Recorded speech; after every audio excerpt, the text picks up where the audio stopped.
Like, I wasn't trying to expect to make no play, make no game-changing play. Like, I was just trying to do my job, you know what I'm saying? Just fine-tune my technique, because if I do my technique, my fundamentals, then my job is done. And so when the sideline, I was gassed, actually, not even gonna lie. But yeah, I could feel the energy, I could feel the juice in it. In talking with and getting some of the younger players, because this is a very young Bills defense, getting them to where they need to be an NFL player. Yeah, and you need that type of seniority in your locker room, because as a young guy, you come in, or when I was a young, I'm thinking back to my time, you don't really be as outspoken. You know, you don't actually know what to expect. But there's veterans in there that understand, and there's guys like a Robert Royal in my time, Josh Reeves. Royal. Yeah, those were Nice. guys that taught us the game outside of football also. So you always need that presence, and that's what I see Shaq Thompson being for these young guys in the league now. Yeah, a lot of talk about getting your hands up when going in against Joe Burrow. Smart. I think that was part of the key in the second half. I would have to go back and look, but from what I remember from watching the first half, they weren't affecting Joe Burrow very much. And that's why, I have written down here for the start of the game, third down, converted, third down, converted, third down, converted, third down, converted, touchdown. 14 plays, and it was just so different in the second half. And yeah, it looked like at times Burrow was able to move the ball, but getting those hands up leads to 2 touchdowns, basically. Yeah, it's disruptive. Yeah. At the very least, it's very disruptive. When you have a defense that plays soft coverage or off coverage, and what I mean by that, it can be helpful, but in our sense, when you see that, third down conversion. Why? If you watch those plays, our defensive backs were playing off the ball, and they were letting the receivers get up on them and do whatever they wanted to. It's like 7-on-7. It's like routes versus air out there for quarterbacks in this league when you're not playing physical coverage. Now, when you do play physical coverage, it stops the quarterback from being so confident that his guy is going to be at the spot that he can just lob the ball to. And it was very disruptive for the Bills when they start playing that pressure and press coverage. We heard from during the game, and anyone who's ever played football or knows football, with weather conditions the way they are with the snow, everyone automatically goes advantage to the offense, advantage to the wide receiver, because they know where they're going. The defensive backs don't. You played in the NFL. Is that for real, or is that it depends on, I want to say, who's more aggressive or who wants to take control of the play? You know what? It's a bit of both. If you're aggressive out there, it can work to your advantage because your footing on offense isn't as fancy as it is in the regular weather game. Now, if a lot of people will say that it's an advantage to the offense, but do the offense know how to utilize that, though? Okay. So you got to be smart, in the sense of having coaches, having veteran players to tell you, hey, young buck, understand that you're not going to run the same speed today and get your breakout on this at the same time as you would on a regular weather game, like we saw with Keon Coleman. He went all the way into his route when he could have broke his route off at least 3 yards earlier and got open for Josh, but he ran the full depth in a snow game. So it's about, teaching those guys, and that was a situation that showed for me. And you see the receivers going at what, 3/4 speed to keep their footing, and with the defensive backs playing safe. To me, it was fun to watch both sides of the ball to see how they were going to counteract with each other on both offense and defense. Yeah, it was very entertaining. At the end of the day, Kev, that was a playoff game. Watching those offenses, watching those quarterbacks, the defenses were attacking. Our defense continued to progress through the game. That was a playoff game. That was a treat, Kev. I really enjoyed watching it. That AFC North is... All right, welcome back, everyone. Bills get the win, 39-34. Andy Young with us. Kevin Carroll, Stevie Johnson. Let's ask 13 right now. Got a couple for you this week, Stevie, from social media. 6th and 17. We've seen them make the change and make the adjustment. So although we've seen some inconsistencies, but we have seen a consistent team continue to put forth 100% effort and continue to make plays. So this is a great chance for them to win Super Bowl. It's December now, so the Bills should be able to rip off some wins. Back to social media, and this is from the Grizzler. Who do you think Buffalo Bills is in, and we continue to win. Other teams don't really matter to me. Right now, Indianapolis has the 7th spot, but Not afraid. I believe Not they worried. lost their quarterback for the rest of the season. Daniel Jones got a bit. Bills game coming up next week. Huge, and like I just alluded to, Andy, this is December. This is when the Bills start playing their best football to round out.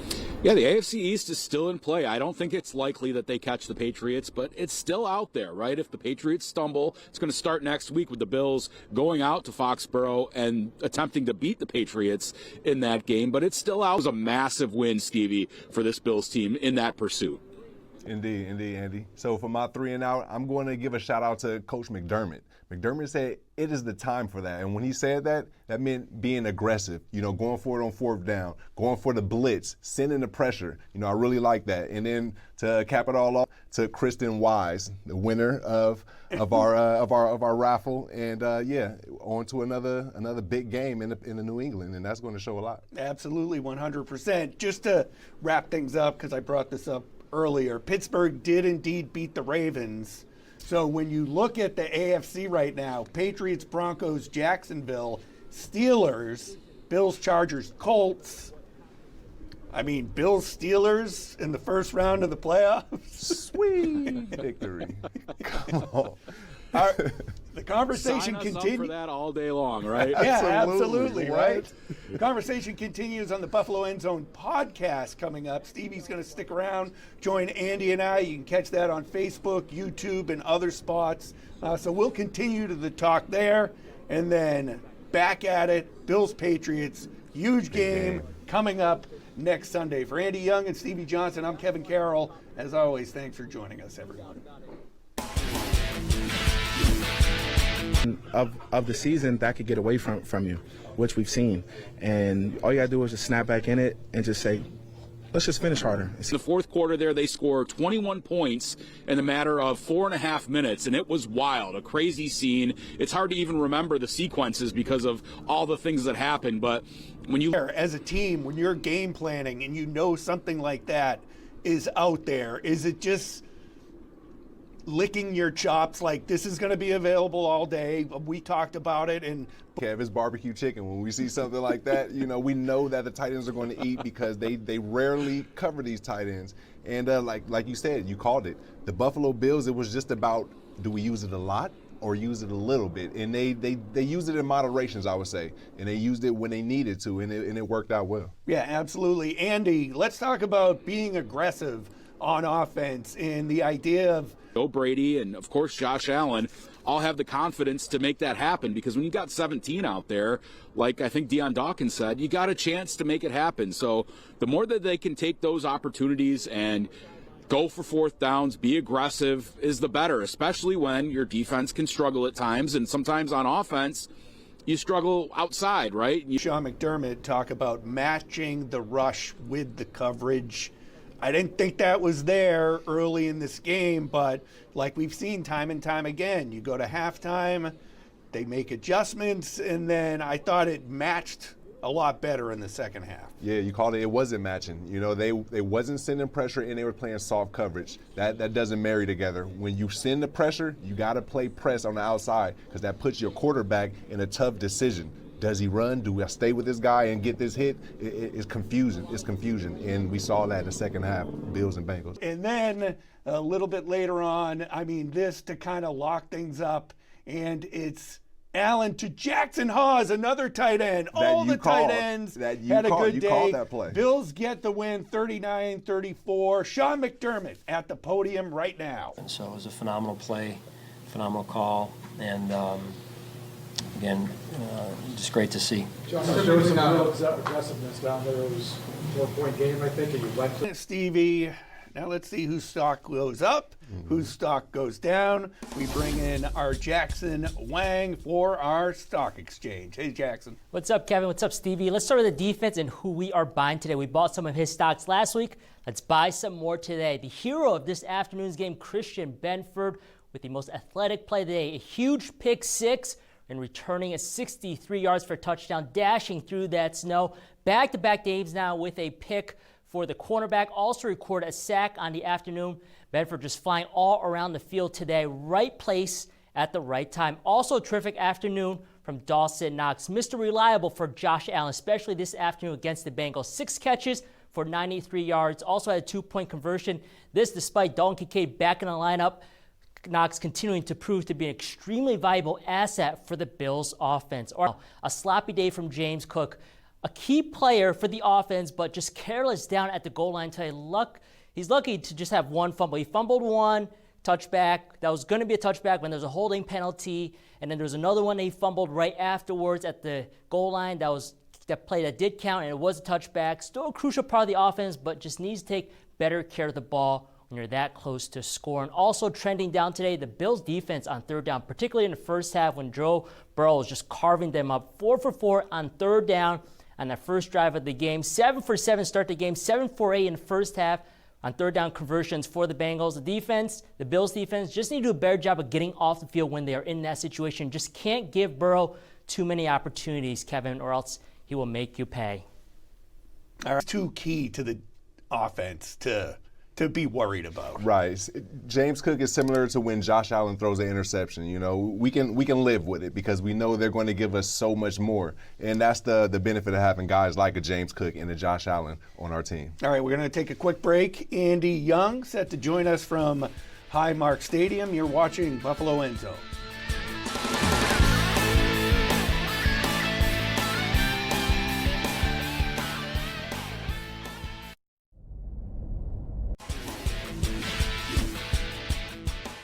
Buffalo End Zone, presented by Toyota.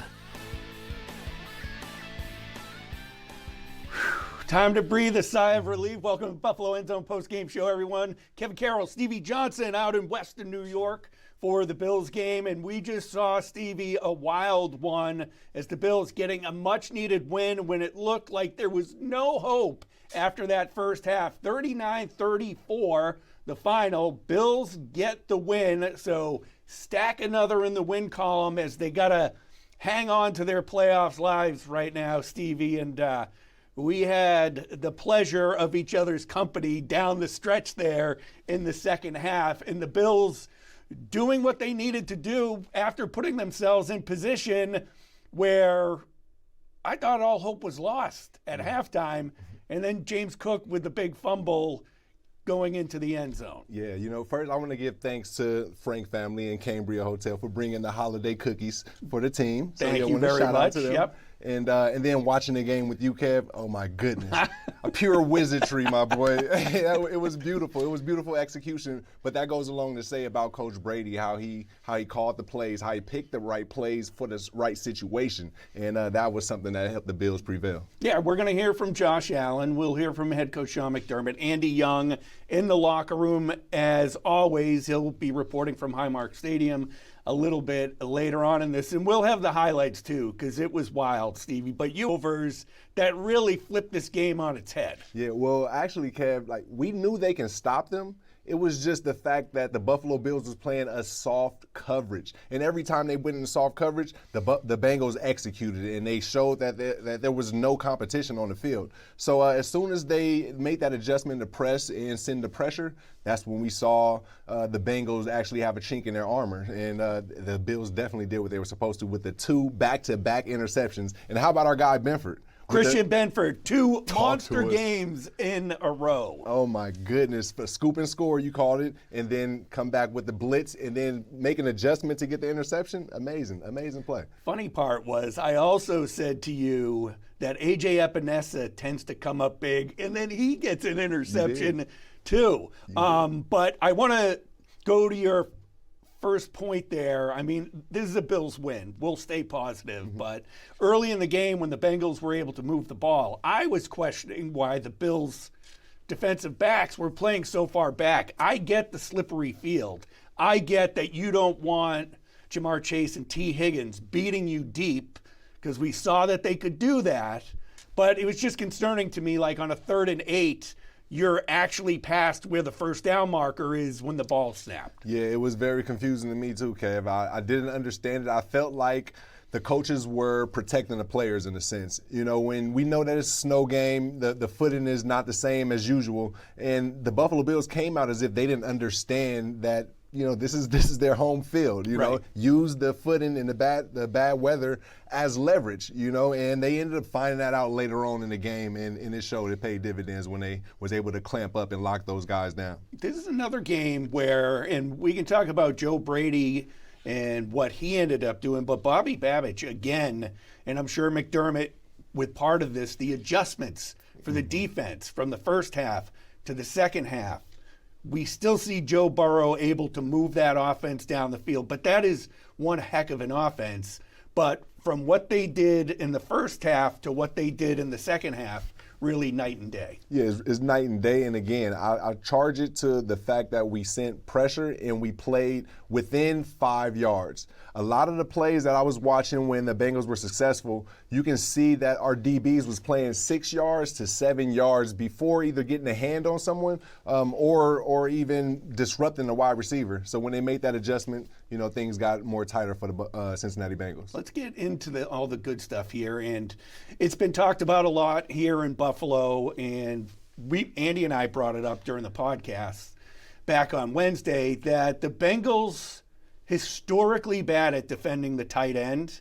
And I like that we saw the Bills do right off the bat, ball to Dawson Knox. Kincaid, limited playing time in there coming off an injury, but gets a touchdown. You know, Knox led all pass catchers in this one.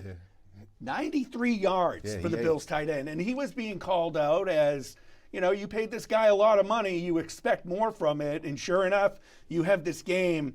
You talk about Joe Brady's game plan in this, and it was get those tight ends open. And even Jackson Hawes with the touchdown at the end of the game to kind of lock things up. You had those tight ends throughout this entire game getting it done, because I think everybody and their brother knew that that's the way to beat this Bengals defense, which isn't really good anyways. Right, and another play that you called, you said, hey, tight ends go be involved, get it right back to him, and Joe Brady was listening to you. He was in our earpiece just like we got these IFBs in. So he was listening to you, Coach. Way to go. Again, with the offense and the defense of the Bengals, the offense of the Bills, I mean, it was the right plays being called. You know, even though we had the turnovers, and it hurt us at the 1 yard line going into the end zone of all times. But when you have a guy like Josh Allen, I mean, you can err 3 times and still be in the game. And that's the beautiful thing about having 17. Ken. Yeah, able to overcome turnovers. And you mentioned Josh Allen right out of a commercial where it's so Josh Allen run a 45-yard touchdown run. There he is again. And we were kind of laughing because the Bengals defensive backs never even turned around. They're still running down the field with Brandon Cooks and other guys, not even aware that here comes Josh Allen just rumbling his way down the field, got that score, and that was classic Josh Allen. Willing. That they didn't get like maybe 2 guys spying him. It was crazy. Well, third and 15, you don't expect the quarterback to run on there. I was expecting 0, so I changed the protection. Changed the route from our back, and it just kind of opened up and just took off and just tried to get it first. This was a game that tight ends got rid of everybody from the start after the way it had gone for 3.5 quarters, right? Yeah, I mean, that's why it's 2 halves of football, right? 60 minutes. You got to just keep playing until the clock hits 0. And, you know, once they scored, Josh said we needed one, you know. And, you know, when 17 says you need one, we got to lock in and buckle up. And, you know, guys stepped up. It doesn't matter who makes the play. It's just as long as the play gets made. And I think defense did a great job. You know what I mean? But it's just those third downs that we'll definitely get corrected. Defensive unit as a whole. But I take it as what they're doing now is utilizing everyone, you know, and that's what they're supposed to do as a team. You know, don't gas out these guys. That's why Bernard was injured. That's why Milano was injured, because they utilize them way too much. Maybe you can restructure some contracts, though, you know, and keep them all if we want to keep a family together, because they're looking good together when they rotate. Because you also got to think about Dorian Williams, who's another guy who's been he's led the team last year in tackles. So we got a great linebacker unit, and we got to also think, You know, Shaq Thompson, he was a former first-round draft pick, so he's a natural leader. Yeah, absolutely. Had a tough couple of years. Ends up with the Bills because, of course, Sean McDermott is familiar with him from his time with the Carolina Panthers.